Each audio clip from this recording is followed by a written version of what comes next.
I struggled. I struggled with staying organized. I struggled with a clean home. I struggled just kind of staying on top of tasks and with mental illness for 30 years and raising my children in all of these environments, I'll call them.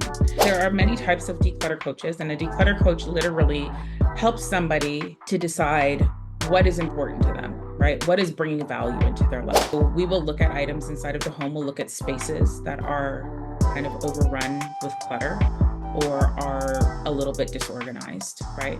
And we'll ask those questions that are aligned to our values. Is this serving me?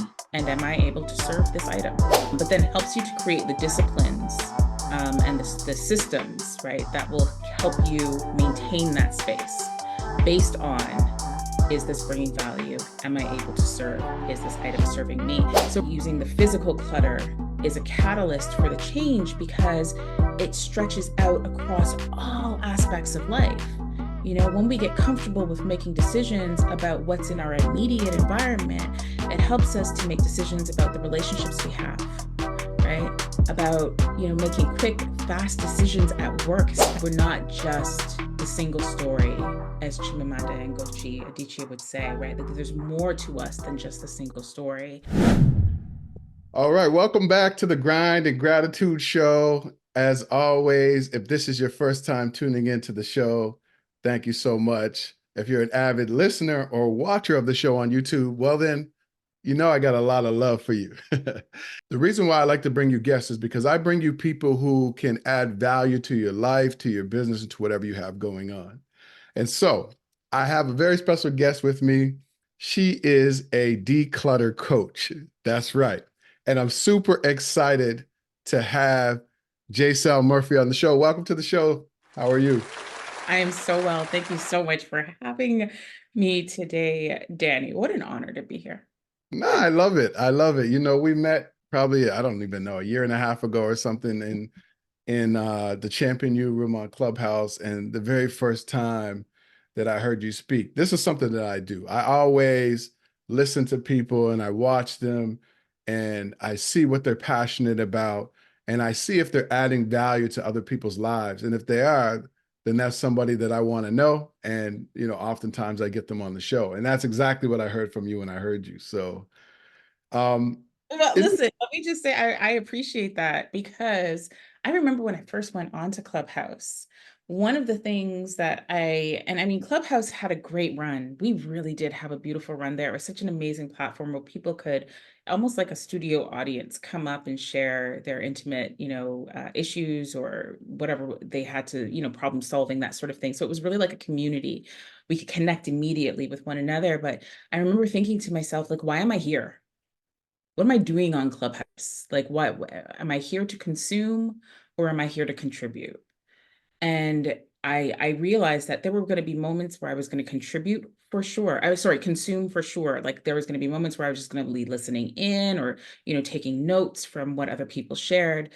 But my primary reason for being there was really to contribute. And I noticed the same thing was true for your program, for the Champion U show. It was all about how can we contribute to people's lives to help them become the best version of themselves. And that's one of the reasons why I stuck with you guys, was because our values in terms of showing up for community were in alignment. That's so dope. I'll be making notes here. So if you see me looking down, but I consume or contribute. I Yeah. love that. Yeah. And so many people stay stuck in this consume mode. But before we get into all that, like introduce yourself and let everybody know what you do. Yes. So my name is Jaysel Murphy. I specialize in declutter coaching, but I'm an entrepreneur. I'm a mother of four beautiful boys. I live in Wow. the city of Toronto. I am a child of God, and I was really blessed to kind of grow into the work that I'm doing today. It wasn't something that I would have chosen for myself necessarily. Actually, when I was a child, I wanted to be an OBGYN and Oh, child psychologist. okay. Had big dreams to go to Howard University and all kinds. And don't get me wrong, I have my sweater. HU, Ain't I'm you? But as life would have it, I struggled. I struggled with staying organized. I struggled with a clean home. I struggled with just kind of staying on top of tasks and with mental illness Mm, for 30 years and raising my children in all of these environments, I'll call them. And at some point, God saw it fit that He was going to use my painful environments, what I thought were pain points, to heal me. mhm, And the only thing I had to do was stand on Him and face them mhm. instead of doing what I was doing in the past, which was running from them. Right. And somehow it all came together. I don't know how, but it did. It all came together. And today I am a testament of his love, but also am a testament to other people, letting them know that all things are possible, right? We can heal from mental illness, but more importantly, we can heal from the clutter that can debilitate us in our lives, right? And so that's why I do the work that I do today. It healed me. I see that it's healing others. And there's this indigenous proverb. On my mother's side, I'm Cree, Métis, and Mohawk, Black Mohawk. So I'm Haudenosaunee Okay. as well. And they say, well, it was Grandma Pauline who taught me. She said, when you heal, everyone else around you heals. Mm, And so that's kind of another mantra that I live my life by, is making sure that I'm healing. And the metric for that, to know that I'm healing, is when I see other people around me healing. It's kind of like the fruit in the Bible, right? You'll know yeah, people by their fruit. that's Very true. simple. Yeah. Yeah. That's very powerful. I mean, wow. I mean, that's a very powerful what you just said, and how, you listened to your creator who was leading you down a path that maybe you didn't understand. But Mhm. before we go down that path, because I know a lot of people listening right now are like, what is a declutter coach? I've had so many different types of coaches here. So like break down what a declutter coach is and what you help people do. Yeah. Thank you for asking that question. So there are many types of declutter coaches, and a declutter coach literally helps somebody to decide what is important to them, right? What is bringing value into their life. And so we have clutter coaches who work with people in the professional spheres, right? Kind of figuring out their life and almost in like the life coaching arena. Hmm. Whereas myself, I use the home as a catalyst for declutter coaching. And so we will look at items inside of the home, we'll look at spaces that are kind of overrun with clutter or are a little bit disorganized, right? And we'll ask those questions, right, that are aligned to our values. Is this serving me? And am I able to serve this item, right? Hmm. It's a two-way street, just like any relationship. So the declutter coach helps you to decide to set those values first, which is kind of the motivating force, right? What's motivating me to continue to coming back into this space, but then helps you to create the disciplines and the systems, right, that will help you maintain that space based on, is this bringing value? Am I able to serve? Is this item serving me? So really it comes down to making decisions, right? Hmm. That's what a declutter coach ultimately helps you do, is increase your capacity to be decisive, Yeah. right? And I say that using the physical clutter is a catalyst for the change because it stretches out across all aspects of life. When we get comfortable with making decisions about what's in our immediate environment, it helps us to make decisions about the relationships we have, right? About, making quick, fast decisions at work, especially if we're running large multi-million dollar corporations, or we're responsible for running large divisions in multi-billion dollar corporations, right? Yeah. So it really, a declutter coach boils down to a coach that helps you to be decisive. That's really good. I think for me, and probably for a lot of people listening, when we think about clutter, for some of us, it might be we think of people who are hoarders, who just their house is just filled with a whole bunch of things, a whole bunch of stuff, and they don't want to get rid of it. And, when it's that extreme, I think sometimes people can look at those individuals and say, that's just not, that doesn't seem not right. This seems like there's something going on emotionally. But if it's not that extensive, I think, if your house is just in disarray, or you do have a lot of things, and you're attached to a lot of things, but it's not like overrun with things. I don't think people make that connection between the stuff that you have and the emotional connection that you have with it and your values. So how does that work? Because a lot of people just would say, I just like to keep stuff. And they look around and things are disorganized, but to them it's just stuff. But what you're saying is there's more of an emotional connection there. So you want to talk a little bit about that?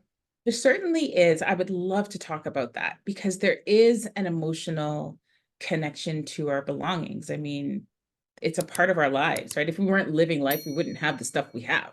We Right. have the stuff we have because we lived a life and we amassed the things that we have. And I also want to say, to your point, that for some people, it's very easy to let go of things, even if they have a lot of clutter, right? Mhm. Making decisions about it is it's very snap. They don't have that um almost like um what is the word that I'm looking for? Um What, like attachment? humanizing their Oh, item, right? There's an actual, I can't even say the word. It's like amorph I can't say the word, but okay. I will find a way to get the word to y'all. Follow me on Instagram. But yeah, no, it's so interesting, right? Because we can almost humanize our belongings, right? Like I can't get rid of, I have hand lotion here, but I can't get rid of this. So and so gave this to me, and it might get down to like the very bottom, and then I'm not even using it anymore, but I'm keeping it because this thing's feelings might get hurt if I let it go, right? These inanimate objects, and that's kind of bordering on the hoarding disorder spectrum, right? And that is classified in the DSM-5, which is what psychiatrists and psychologists use to classify behavior as a disorder. And so hoarding would be a disorder. And sometimes we can look at people's faces and go, wow, they're a hoarder. But it really takes away from the seriousness of that type of diagnosis. So we have Mhm. to be very careful in the language that we use and how we identify as well, right? Because sometimes it's not hoarding. Sometimes it's just chronic disorganization, Right. right? And with chronic disorganization, you'll see that, in one area of your life, you're disorganized and it just kind of, trickles through other areas of your life, right? Um, and then you have the individuals who, maybe have been told, right? There's the narratives that come up that are maybe generational, Mhm. some people's parents collected things from the side of the sidewalk and they would find a treasure and turn that into something, or maybe it would sit in a garage somewhere for decades with the hope of one day being turned into something. Right. Right. And so then we, as the children of these individuals, we grow up and we start looking at things thinking, oh, well, I can't get rid of that because it might be worth something someday. Or, I have to hold on to these items, whatever those items are, because what if somebody needs them? I need to have them so that I can give them to someone else. For other people, having items around them anchors them to their past, right? So it's a sense of comfort, right? It allows them to know that they lived. It Mm. connects them to maybe a job that they held that, they were highly regarded for. Maybe they worked with the president or the prime minister, Right. and having, when they walk into their closet and they see those suits, they're reminded of the value that they brought to the world during that time in their life. And Yeah. so letting go of those items takes them away from that period. It de-anchors them from that time, right? It separates them from that identity. Mm. And so I find with older people, being surrounded by things gives them a sense of security and safety, right? If the room is too sparse, it's like, oh, it's too much room, Yeah. I feel cuddled in my space. Yeah. So for everyone, it's different. And I really want us to understand that even if your space, for any one of those reasons, it's valid, right? Mm. If your space is cluttered for any one of those reasons, it's valid. Um, there's nothing wrong with you. There's no right, there's no wrong, right? We're all learning as we go. And number two, I also want to bring perspective to this idea that, if our space is cluttered, our mind is cluttered. Listen, there are times in my life where my children take precedence over work. And so what me being with my kids, maybe the housework is going to fall behind. Of course. We have friends and family coming into town, so everything gets chucked into that one room. Oh, we all get the one room. That the door is locked. Don't open that door. Don't you dare open that door. Right. And that doesn't mean that our mind, that there's something wrong with us mentally. It just means that our priorities shifted for a period in time. And so it can feel overwhelming to get back into that space and get it into order. But with a plan and sometimes with some support, like through a declutter coach, it can really simplify that situation and make it a lot easier to face and to address. Yeah, I mean, a lot of people have anxiety about letting things go. I'm gonna be honest with you. I have some things that I can't let go, and I'm just gonna be honest. My old passports, I'm never letting go of my old passports. I don't care. I got all the stamps. I got proof. I've traveled to 20 something countries. Leave me alone, right? But in all seriousness, I know for sure when things are really chaotic in my life and business is crazy and I got all these things to do, and I look around my house or I look at my home office or whatever, and I see a lot of like things just laying around and out of place. And I'm not even someone who needs things to be super organized, but when I look around and I see some clutter or some disarray, it's always a reflection of how things are going in my life. Yeah.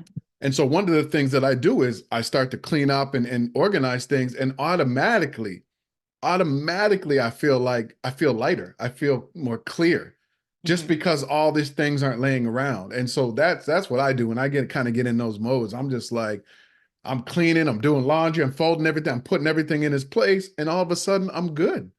And so I see that emotional connection. Yeah. And I don't know if a lot of people make that connection, right? They know they have stuff around and it's just there, but they don't know that is in correlation to how they're feeling. So for me, I see it as when you're in your space and you feel uncomfortable or it's not helping you to move forward or be as productive as you want to me, that might be an indication that maybe you have to organize some things, Yeah. right? Yeah. Like if I got to move around stuff and I'm not just comfortable being in my space, to me, that might be an indication that yes, I need to organize or declutter. I don't know. Is that how you how do you help someone determine it's time to kind of maybe let go of some things or organize? Yeah, it's energy, right? It's all energetic and energy speaks. I mean, you can be in a room with somebody, be like, I'm not catching the vibes from this person right now, like Yeah. it's just it Yeah. doesn't feel right. It's off. And the same is true with clutter. Like you could have clutter behind a closed door. Maybe it's a linen closet or it's that room that we were talking about earlier. Yeah. And it's like every time you walk past that room, it's like you get a little bit of a shifted, like your energy kind of drops, or you kind of feel something, you feel away in that space. Or maybe you're visiting somebody and you walk past their basement and something is going on down there. You can't pinpoint it. That door is closed, but it doesn't feel like it's breathing at all. It almost feels like it's either holding its breath or it's being stifled. Mm. And so I think what you're speaking about here is paying attention to the energy in our Yeah. home, right? Paying attention to how that energy is interacting with us. It's like, oh, God is so good, huh? Yeah.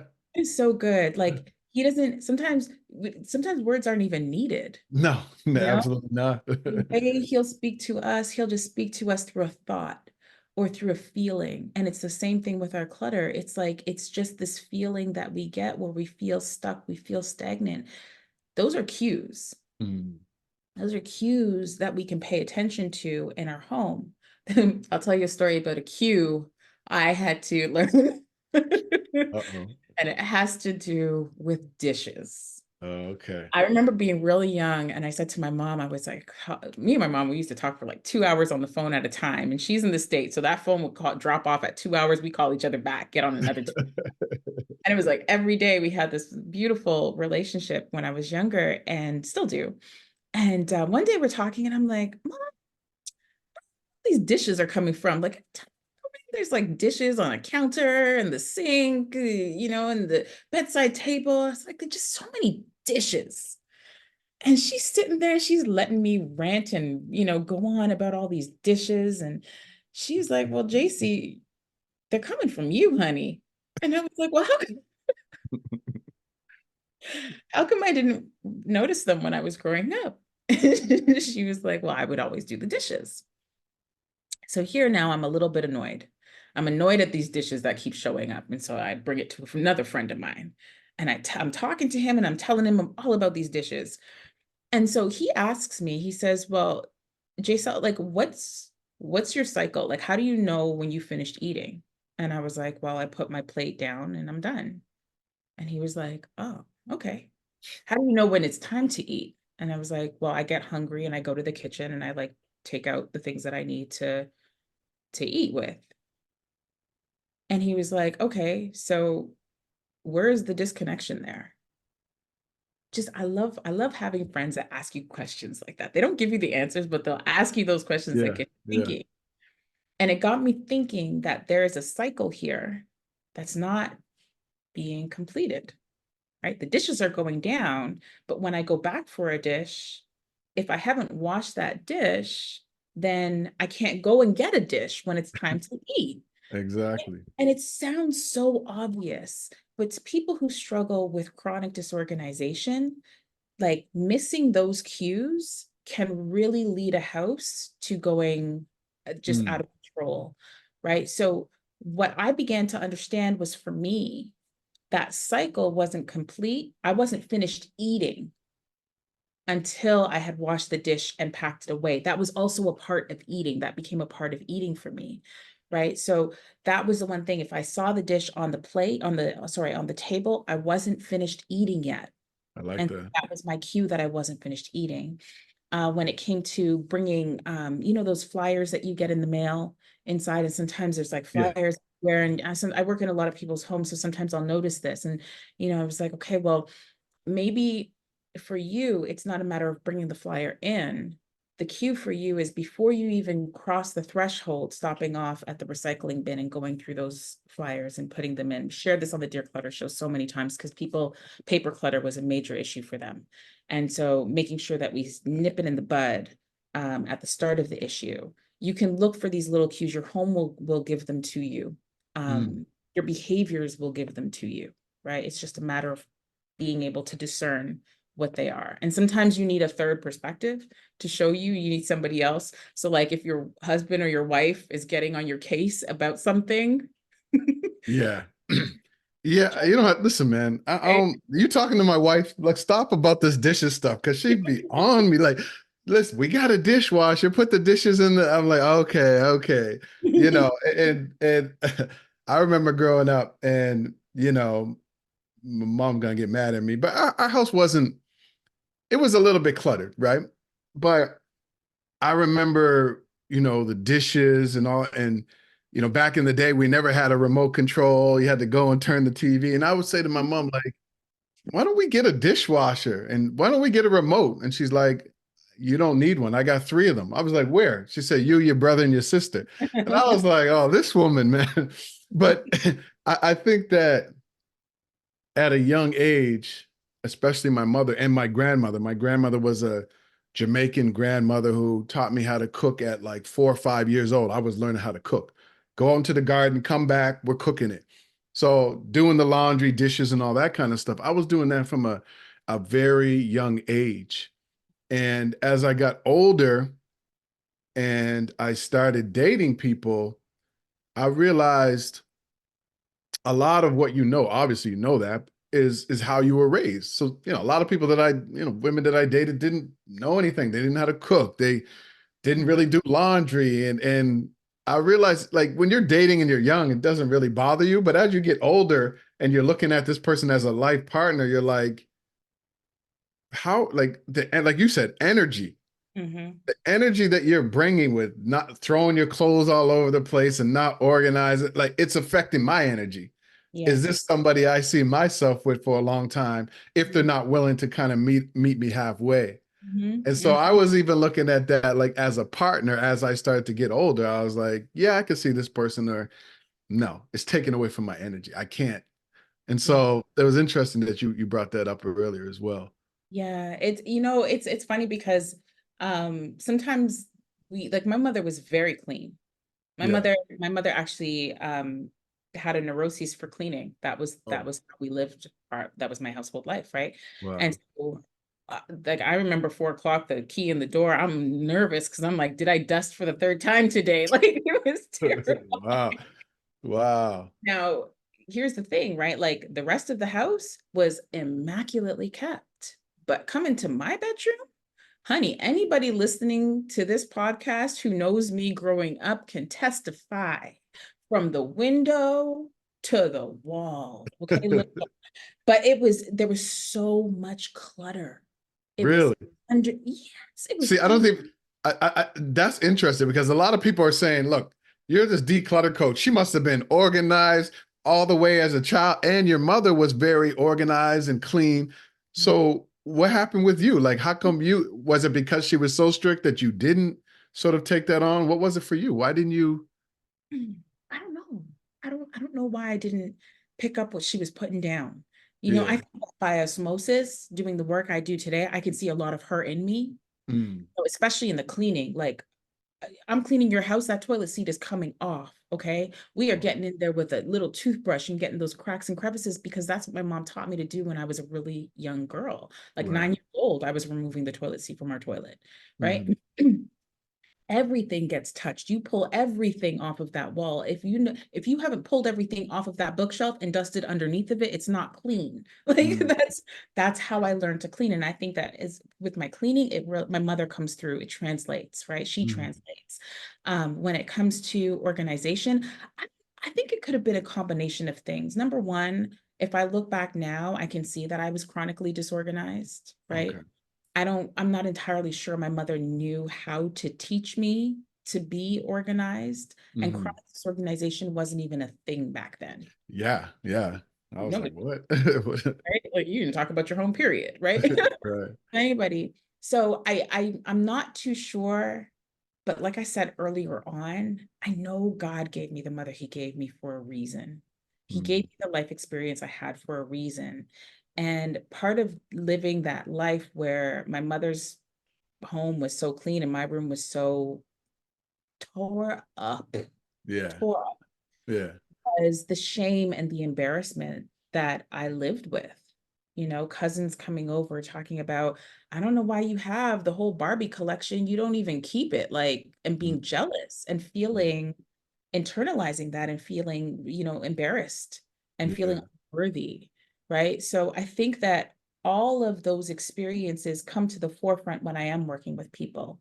Mm, When they talk about, maybe not deserving certain things in their lives. I can see that unworthiness and it resonates with me.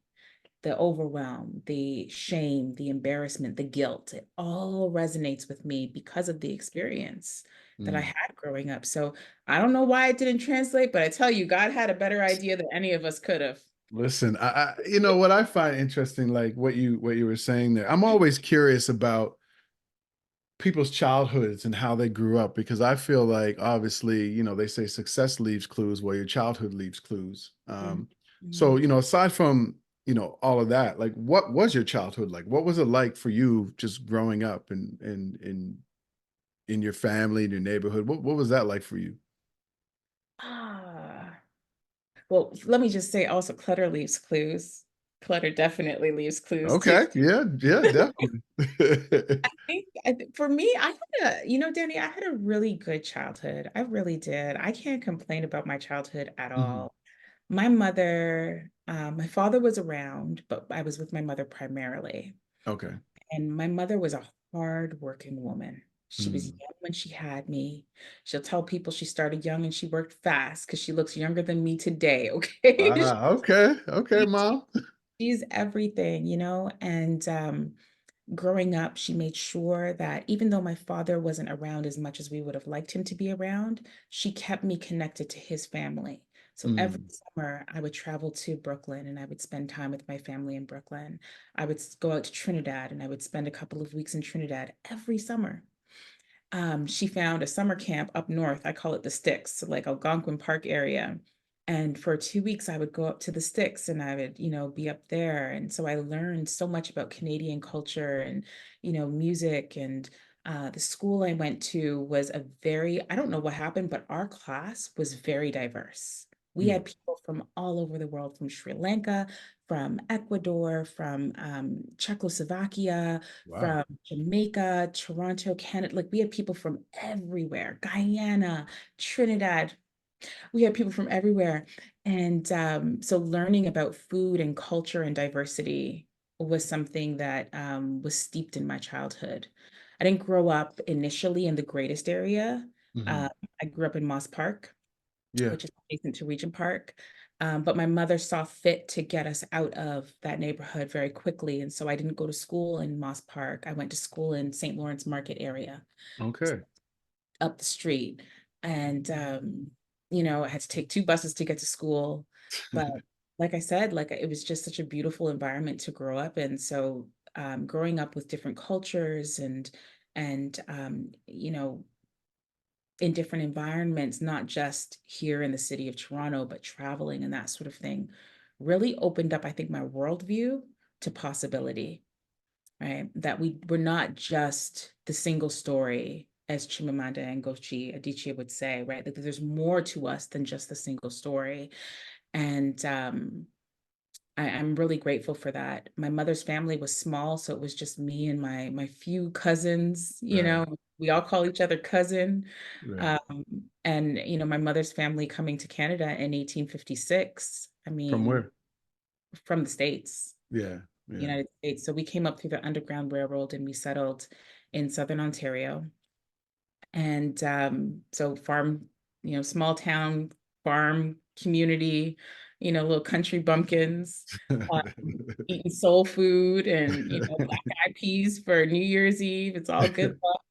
Like all of these like traditions, and then also having, the Trinidadian, culture influencing my upbringing. I feel very fortunate, It's truly. not, yeah, I mean, that's amazing to grow up with so many cultures. I grew up in Nova Scotia and it was mostly just Black people, white people, and a few Lebanese people. So, when I moved to Toronto, I just loved the diversity and I would just embrace it and I was seeking it out because even though I grew up in a predominantly Black neighborhood and low income housing, I was always just fascinated by cultures and geography and who did what and what they look like and eat. And so, yeah, coming to Toronto was amazing for me.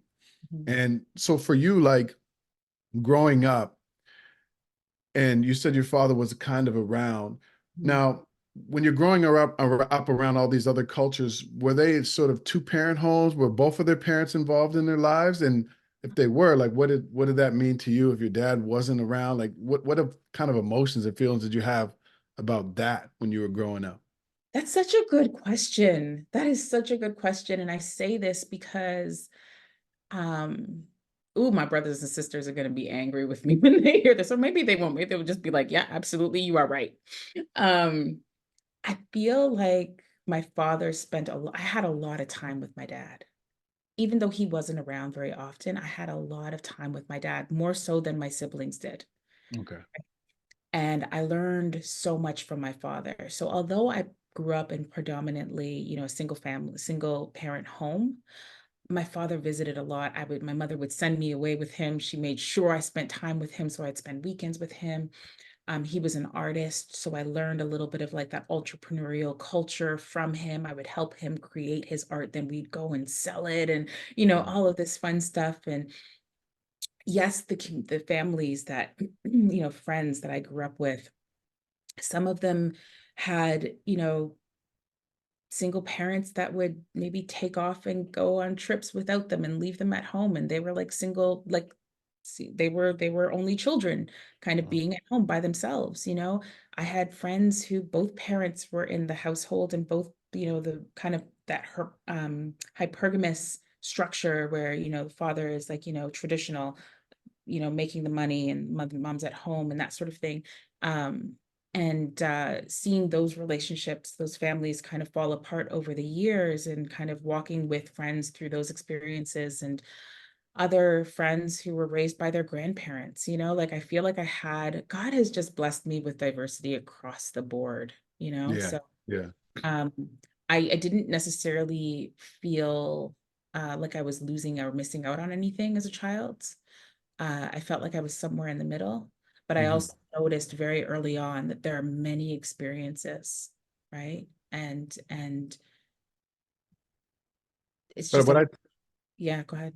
what I think that you, I mean, you said a lot of really interesting things there, but the reason why I asked about your relationship with your father, because I think it's a really powerful connection. I grew up in a neighborhood where hardly anyone's fathers were around. And then we would go to other neighborhoods with white kids and other kids, and there were two family households. But I think what you said was really important because, especially for mothers out there who maybe aren't with the father of their children, I think that relationship should be encouraged, Mhm. with the father and the children, whether and I think it's something that I've seen a lot growing up that was very negative. A father would come and try to, pick up their son, and the mother would say no, and so I think what you just mentioned is really important for anyone who is a parent, a mother or a father, and you're not together and you have your children. I think it's important to encourage them to have that connection with the other parent, and you said that so beautifully, even though you felt like you had a lot of time and you learned a lot about your father and he helped you to learn maybe your place in the world. So I think those relationships are really important when parents aren't together. Most right, because again, I go back to God not making mistakes. He knows what he's doing. We might not be able to see why he chose that other person. And, there's a lot to be said about us maybe making the wrong decision, ending up with the wrong person. But True. at the end of the day, our children are not ours. And I think as a parent, that's something that I had to learn Mm, very early on. My children are not my own. There's going to come a day where I'm not going to be here, and these children are going to go on into developing in their own lives and in their own communities and their own faith and that sort of thing. As parents, our responsibility is to give them the tools that they need. And one of the tools I think that you're speaking about here is building interpersonal relationships with those who are closest to us, right? And if the interpersonal relationship is the foundation of that with the people who are most important to us, like our mothers and our fathers. So society tells us that, right?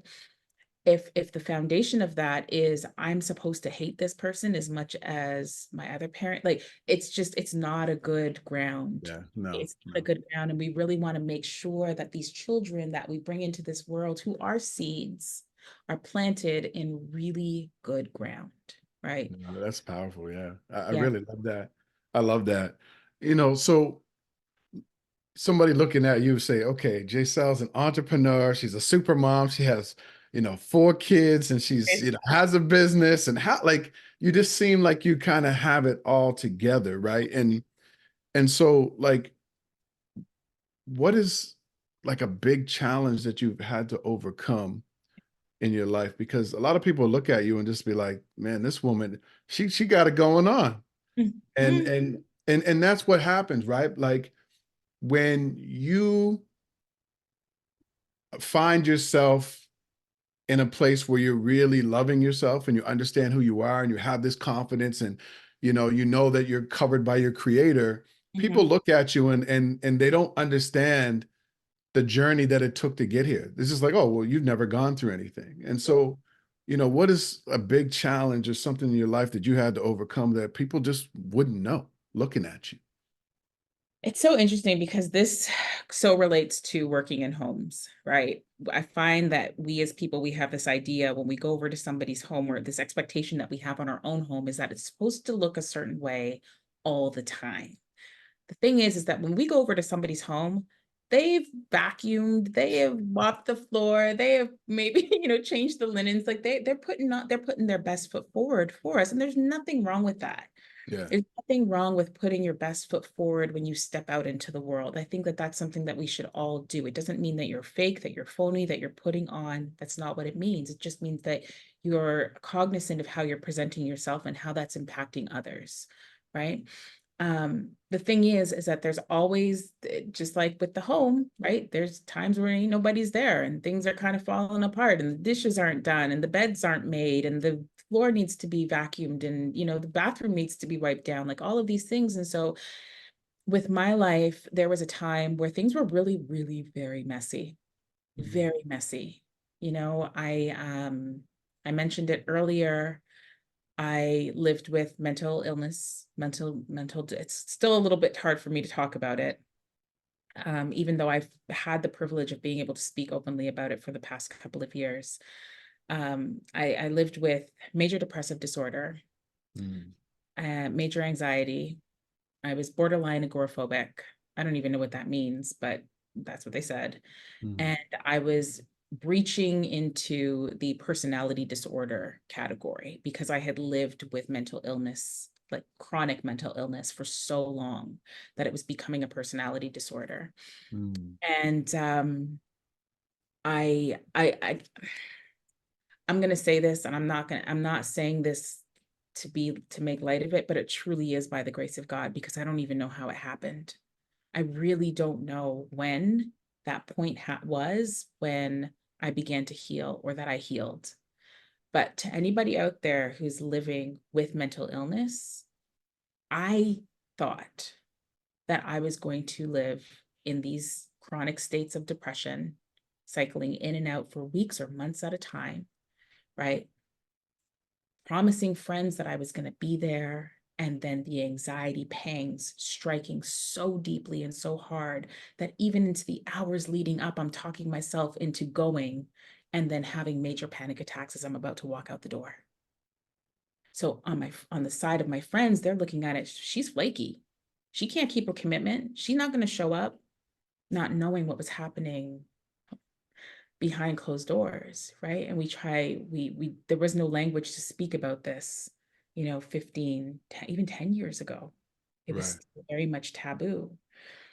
Um, but again, I don't know when it happened and why it happened to me, but it has been over 5 years and there have been no relapse, no medication. I still talk to a therapist, but there's been no major depressive, not fallen into a major depressive state, like years. There are moments where I pinch myself and I'm like, is this my reality right now, Lord? Like, have you really brought me through? This is amazing, you know? And so it wasn't by my own effort, I would say. It wasn't, I don't know if it was anything that I necessarily did, but Right. I think if we go back to the cues that we spoke about earlier, it was truly about noticing those cues. Yeah. When did you know, and were you diagnosed, and when did you know? Oh yeah, When did you get the diagnosis? definitely diagnosed. I knew something, if I look back in hindsight, something was definitely wrong when I was 9, because that was the first time I tried to take. Okay. I was Really? 9. Yeah, I was 9 years old. And when I even look back on that experience, I remember that experience clear as day. I can even still hear the music playing in the living room, like where my mom, and I could hear her in the kitchen. And I remember being in the bathtub and I was counting down, getting ready to take that one breath underwater and be gone. And I heard a voice. It's going to sound a little strange, and it scared me at the time. But I heard a voice just as I was about to go under that water, Coach Stone say, "Get up." And I shot up out of the tub and I was like, oh my gosh, what was that? What was that? I got out of that water so fast, threw that towel around me and ran out of that bathroom. I was done. I was like, there's something in there. There was something in there. I can look back now and see that it was something that was trying to save me, but I didn't understand it then. At 9. At 9. And I can't even tell you what caused me to be in that state of mind. I can't tell you. There's no like pivotal moment. Like there was no abuse that I remember from that time. There was nothing significant. So I That's don't. very, that what you said there is very, first of all, so Mhm, happy that you're doing so well in this mhm, journey.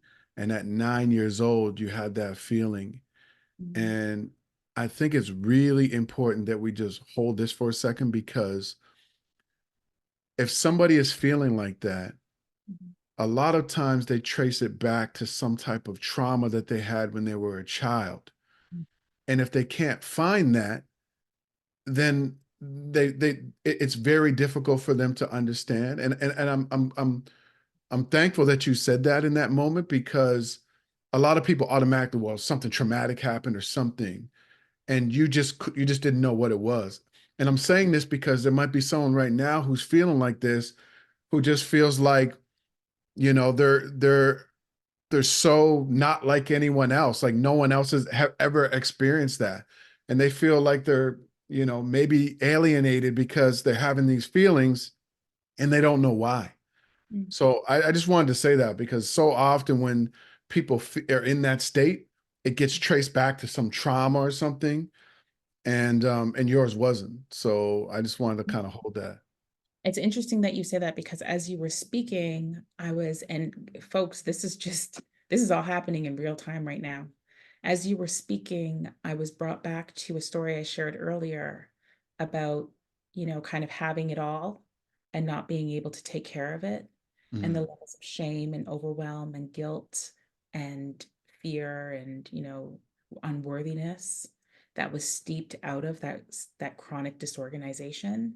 mhm, And I'm just going to say this out loud here. I'm not sure if maybe that's kind of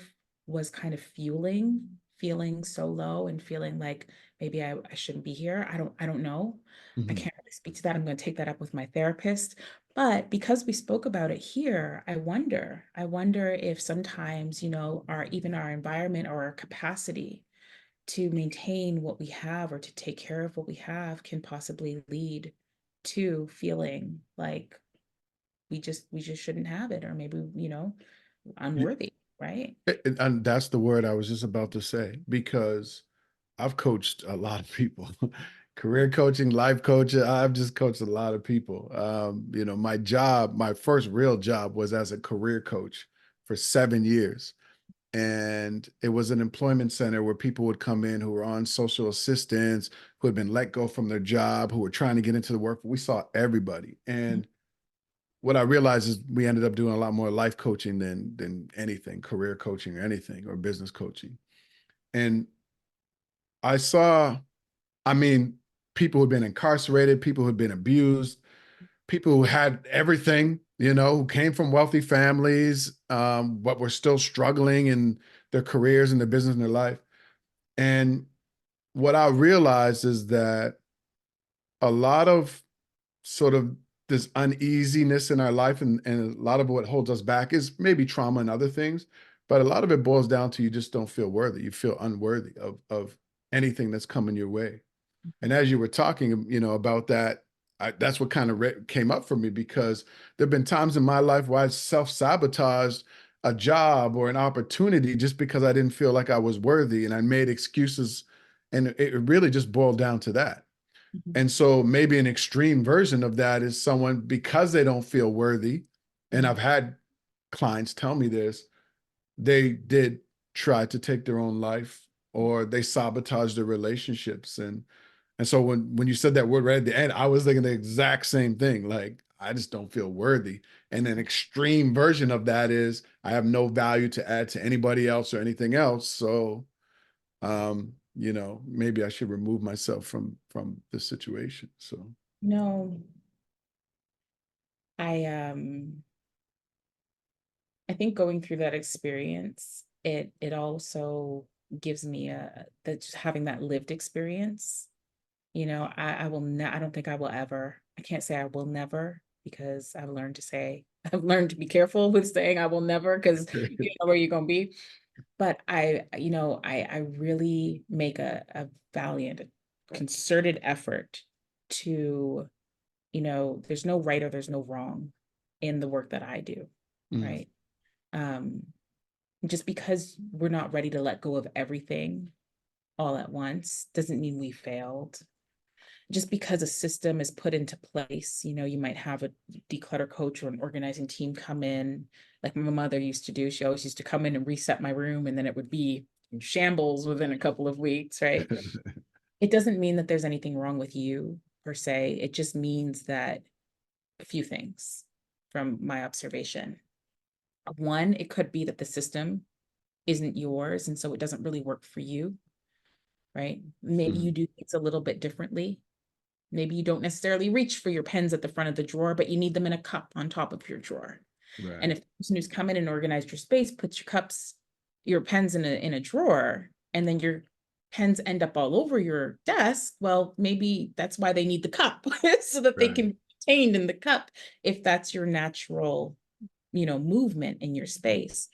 So again, nothing wrong with you. Sometimes it's the system that doesn't quite work for you. And sometimes, you know, the system falls apart, the organization in a space can fall apart, like we spoke about earlier, for different reasons, right? So it's really important to think about where we are. Sometimes the way we've organized our space is based on, again, going back to what would someone else do. It's based on the images maybe we see Mhm. uh, in television. And so really understanding, you know, who you are and what works for you. Sometimes it's about simplifying things, right? Mhm. Taking out all of the fluff, um, the I should be, the shoulda, coulda, wouldas, all of that, Yeah. because that can cause a lot of anxiety, right? Not being Absolutely. able to live up to other people's standards, right?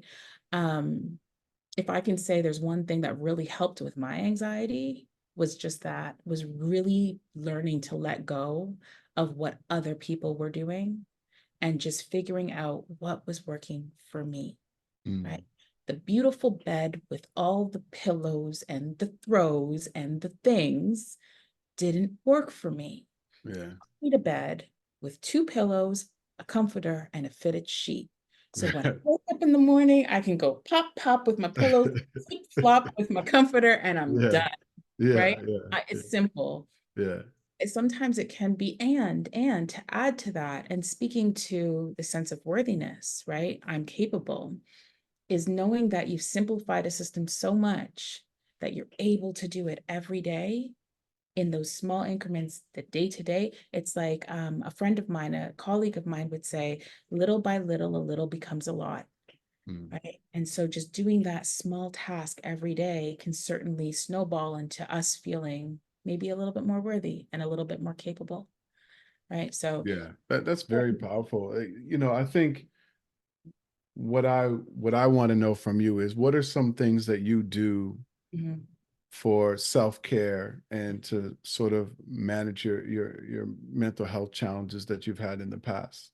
Because there's a lot of people listening right now who'd be like, well, what can I do? And I love that you just shared that as well. But what are some of the things that you do to care for yourself and to break through these limiting beliefs and anxiety and those kinds of things? definitely simplify things down, right? Because when we begin to simplify things down over time, the clutter gets less rude. Yeah. It's not talking about you see me, you turn around and be like, yeah, I see you there. I'm gonna get back to you when I can.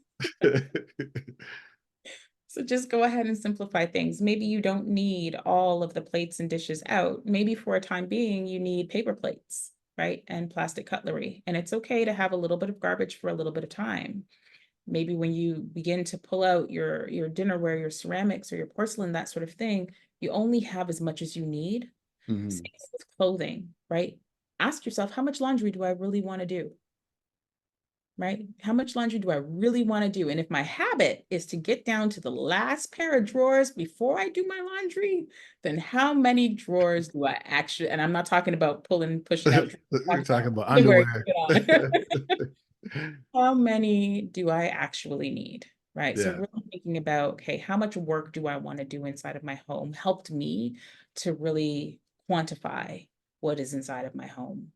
Um, but also, I guess the other thing I do is I take naps in the middle of the day. Yeah. When I was a little bit more busy and the children were a little bit younger, even a couple of years ago when my youngest was younger, I came across this meditation. And meditation is so powerful. But I came across this meditation and it was literally just like a body scan. It's a 12-minute Mm. body scan. You start from your head, you notice your head. You work down your face, you notice every feature on your face, coming down to your neck, your shoulders, the front, the back of your arms, all the way down to your tippy toes. And as you acknowledge each part of your body, you relax it. You can do this Yeah. sit up, you can do this laying down. But when I tell you, you come out of this feeling like you had It's a good. I do good, that. I do that sometimes. Yeah. Yeah. so It's good. good. It's so good. So it doesn't have to take a lot of time nowadays, on especially on my days that are a little bit slower. When my body tells me it's time to take a nap, I do not argue. Yeah. I don't Listen. argue. I don't, oh, well, let me just get this one last email in. Nope. I get up from this desk and I march myself upstairs and I put myself down, Yeah. because what comes from within us it's another cue. It's Yeah. another cue. It's another, it's the intuition. It's God speaking to us saying, you need to do this right now. And sometimes it may seem a little irrational, like getting up at 1:30 in the afternoon in the middle of the day, and you're going to go lay down and you got to go pick up those babies at 3 and you still got a Listen. lot of work to do. Wow. I mean, four boys, you know, plus Well, running the business and a wow. lot of them, though, they're grown, right? Like I Okay. really Okay. have the youngest one that I Yeah. have to manage Yeah. now. Yeah. But yes, But over the yeah. years, But over the years, yeah. yes. So I think I love that you shared simplifying. First of all, anyone who's, suffers with anxiety or limiting beliefs, or you just can't get yourself going, or a lot of self-doubt, or you just kind of struggle in trying to break through in your life, simplifying things is one of the best things that you can do. Mhm. You know, as J Cell said, taking naps, meditation. There's so many free meditation apps and free meditations you can find online. And I know everyone who follows me is tired of this. They're like, Coach Stone, you need to stop telling us this. You've been saying this, but I do believe that starting your day with a morning ritual is very powerful. Like, it changed my life. And that can be whatever it looks like for you. But to me, I'm very kind of like you said, specific about words. I Mhm. actually did a former podcast episode about this because people interchange morning routine with a morning ritual. They interchange them, and they're not the same thing. Not the same thing. A routine are the things you have to do to get ready for your day. A ritual is something that you want to do, that you look forward to do. It creates more peace, calm, joy, and clarity in your life. And Mhm. so starting your day like that, if you're somebody who doesn't have a lot of clarity in your life, you don't have a lot of focus, you have a lot of self-doubt or anxiety, taking care of yourself first, and whatever that looks like, to me, is one of the best things that you can do. And then throughout the day, gratitude. This, a lot of us focus on what we don't have, but when you go to gratitude, this is what I'm thankful for. This is what I'm grateful for. It's hard for two opposing thoughts to occupy your mind at the same time. And so if you're having this anxiety, or I'm not worthy, or I will never, I want you to stop and say, look, I'm so grateful that I woke up today. I'm so thankful that I ate a meal. And it will automatically stop those limiting beliefs. And so I just kind of wanted to share that because I know a lot of people would want to know what you are doing, Yeah. because you seem to be really thriving. And I think those tips and those points are really valuable, because there's many times in my life where I needed to hear stuff like that. Yeah. Yeah. We and I agree with you. We have to be a reflection for other people to see that what is possible, for sure, right? Telling our Yeah. story and sharing what it is that we do. Because there was a time in my life where I was like, I just don't even know what to do. Right? Yeah. How do you get up and feel better? Like, what does Right. that even look like? Like, I don't, what's the first thing you're supposed to do? I don't know what you're supposed to do. But when we share stories like this, it gives people tools, Yeah. right? Yeah. My grandmother always used to talk about the notches on your belt. Those are your tool belts. You want to increase those notches that you have on your belt so that you can reach for things at any given time. And I think what you just did here, words of gratitude, words of faith, um, routine, ritual over routine, these types of things that fill up our cup, Yeah. are so, um they're necessary, right? They're vital, dare I Yeah. say, And I right? think looking for things that bring you more joy, looking for Mhm, things that you enjoy doing, looking for things that bring you more peace and calm. It mhm, sounds very simple, mhm. but how many people actually implement those things into their life throughout their day? I go for my afternoon walks because I enjoy them. I listen to podcasts while I'm working. I listen to, whatever music is my vibe. I might be in my reggae vibe. Leave me alone. I'm vibing out. I might be in my gospel thing, but whatever, you know what I Hey. mean? Like I might be on my soca because I'm dancing around, like getting ready for a speech or something. Whatever it is, do the thing that brings you more joy, more peace, and more calm in your life. It sounds pretty straightforward, but when you're not feeling good about yourself, or you're depressed or anxious, or you just have these limiting beliefs, it's something that you just don't even really think about because you can only see where you are from a stuck perspective. So 100%. I'm so happy. Go Sorry, ahead. and I wanted to add to that. And if you aren't able to see it, it could be because you just haven't taken the time to sit down and to reflect on it. So it might seem like, and coming from somebody with lived experience, oh, just think positive. Yeah. Uh-uh. Nah. No, no, no, no, no. That's not what we're telling you to do here. We're not telling you to just think positive. What we're saying is that the more you replace those negative remunerations with a positive alternative, eventually the remuneration slows down and That's then it right. needs to stop.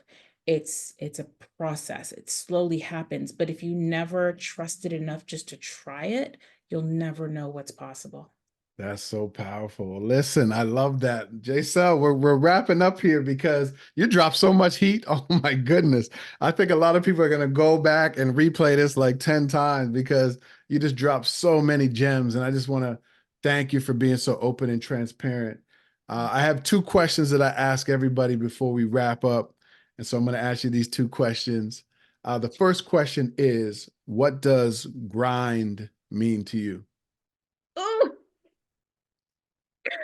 I love this question. I love this question. I love this question. Grinding means you keep moving forward. And I learned this by way of faith, right? I had a coach who once told me, we keep moving forward. I get that. And theoretically, I get it. But when you have faith in something, honey, you can put your foot out to take a step and there ain't nothing there. But when your foot lands, something rises up to meet it, right? And so that's what grinding is. Grinding is continue to walk forward, even though everything in the world is showing you don't take another step, you might fall. Keep moving forward. Keep stepping, keep stepping. Ooh, that's some heat right there. And the last question is, what does gratitude mean to you? Oh, it's step into his courts with thankfulness, right? When you wake up in the morning, you spoke about ritual and routine. And for me, the thing that fills me up is just saying thank you. Thank you, thank you, thank you, right? Because it's like if I go to my mother and I say to my mother, oh, great, can I have that thing? And I never say thank you. As a parent, you'll understand, or even as a friend, as a brother or sister, somebody keeps coming back to you with their hand out and there's never a thank you.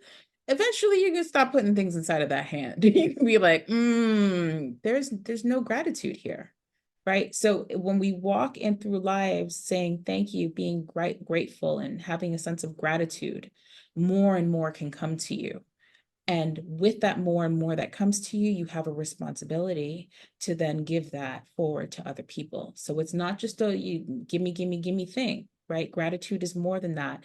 It's great. Now that I have this thing, I've consumed it. How can I contribute? So it goes back again to not just on a social media platform, how can, consuming and contributing. Gratitude is that in life, living it out. I wish I had a fire or an air horn. Burr, burr, burr, burr. She just like she went off, man. She went off. Listen, Jay Sell, thank you, man. This has been a really great conversation. And what I really like is your transparency. And I love your openness and honesty about some of the challenges that you've had. And I think it's really important that we continue to have these meaningful conversations about, the struggles and the challenges that we have and that we continue to overcome. Because sometimes people look at us and they're like, oh, you got it all figured out. So thank you so much for being on the show. We're definitely going to have a part 2 and 3. And let everybody know where they can connect with you and where they can find you. Oh, thank you so, Danny. Listen, You are such an inspiration to me. I really value you. I value our relationship. I love your family. Like I'm so grateful that God has blessed me with you in my life. So yes, part two, part three, part four, part five. I want to have you come on my platform and share with my community and that speaking to that where folks can find me. Usually I'm on Instagram. I'm over on Instagram at lovecleaning.gta. Or you can, if you're looking for services, you can find me at www.lovecleaning.ca. But if you hit me up in my DMs, I will hit you right back. I will respond to you. I'm not inaccessible. Not even if I get there, I'm still going to be accessible. Not yet, but she about to blow up, so you better catch her while you can. Listen, I'll put all your details in the show notes so everybody can get a hold of you. Again, this has been a great conversation. Thank you so much for being here, Jacel. And thank you all for tuning in and listening to the Grind and Gratitude Show. Make sure that you share this episode with a friend and you leave a comment and subscribe to the Grind and Gratitude Show podcast wherever you listen to it. Thank you so much. I'm Coach Stone. We out.